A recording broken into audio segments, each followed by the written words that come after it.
2006 Mumbai local train में bomb blast case पर AIMIM chief Asaduddin Owaisi की प्रतिक्रिया के बाद अब समाजवादी पार्टी के नेता अबू आसिम आजमी की प्रतिक्रिया सामने आई है। आजमी ने उन लोगों को निशाने पर लिया है जो बॉम्बे हाई कोर्ट के फैसले पर सवाल खड़ी कर रहे हैं। मुंबई ट्रेन ब्लास्ट के दोषियों के बरी होने पर बोलते हुए आजमी ने पुलिस पर मुसलमानों को बिना सबूत गिरफ्तार करने का आरोप लगाया। उन्होंने अफसरों पर कार्रवाई की मांग की है। 12 आरोपियों को बरी किए जाने पर आजमी ने कहा कि मेरे लिए बहुत खुशी का दिन है। मुंबई सीरियल ब्लास्ट में जिन लोगों को गिरफ्तार किया था वे बेकसूर थे। आजमी ने कहा कि मैं पहले दिन से कह रहा था। 2006 में मुंबई की लोकल ट्रेन में सीरियल ब्लास्ट हुए थे।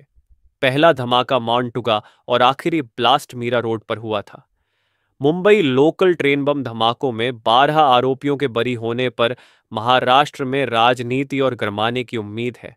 हालांकि मुख्यमंत्री देवेंद्र फडणवीस की अगुवाई वाली महायुति सरकार ने बॉम्बे हाई कोर्ट के फैसले को सुप्रीम कोर्ट में चुनौती दी है। सुप्रीम कोर्ट में इस पर 24 जुलाई को पहली सुनवाई होगी। बेकसूरों को मिले हर्जाना आजमी ने मांग कि पहले बहुत दिनों तक इस मामले में कोई अरेस्ट नहीं हुआ। फिर अचानक एटीएस के चीफ और डीजीपी दोनों ने कहा कि हमें सुराग मिल गया है। 19 साल तक जेल में रखा गया। 5-6 लोगों को फांसी की सजा सुनाई गई।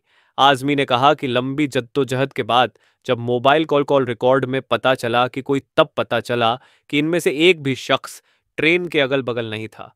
आजमी ने कहा कि उनकी मांग है कि सरकार को इस मामले में तुरंत एसआईटी का गठन करे।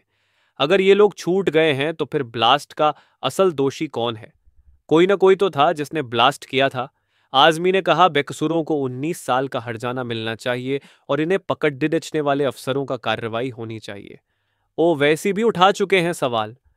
अबू आसिम आजमी से पहले एआईएमआईएम चीफ असदुद्दीन ओवैसी ने बॉम्बे हाई कोर्ट की ओर से 12 आरोपियों को बरी किए जाने के बाद सवाल उठाया था। उन्होंने महाराष्ट्र सरकार से पूछा कि क्या वह इस मामले की जांच करने वाले अपने एंटी टेररिज्म स्क्वाड एटीएस के अधिकारियों के खिलाफ कार्रवाई करेगी।